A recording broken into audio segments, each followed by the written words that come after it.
this is the moment where you are sitting in the greatest position of strength with this new client. Don't sacrifice that. Hey there, it's Jody Sutter of the Sutter Company, and it's Just Ask Jody. It's that time when I take a question from an agency around an issue they're having with business development, and I'll answer that question in 4 minutes or less. And today the question is it okay to start working with a new client without a contract?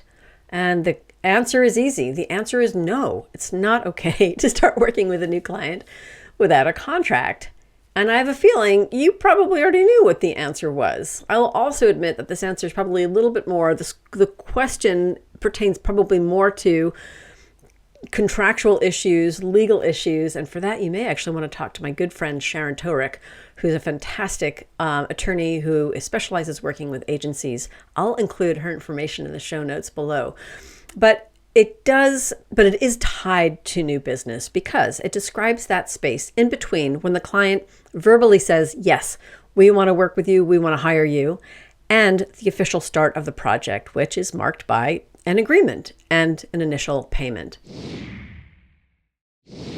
So I think what happens is that agencies in this position, agencies who are asked to work with a new client without an agreement, they forget that they hold a great amount of power. In fact, they probably hold the most amount of power in this relationship with a new client than they ever will again. I think what can happen is that they fall back on pleasing the client, especially if the hallmark of their pitch was, hey, we're easy to do business with. Hey, we will bend over backwards to do what you need us to do, even if that means working without a contract. So you don't want to piss off a new client because what if they change their minds? Well, here's the thing. I think what agencies forget is that you have to remember that this client has also invested a huge amount to get this far to want to work with you. So the likelihood that they're going to walk away and reopen the review process and re-interview agencies is really small. And also, I think you should feel confident that the reason they want to hire you is because you are the best at what you do. So they've got a lot invested. Be brave and hold firm that you need a contract in place first.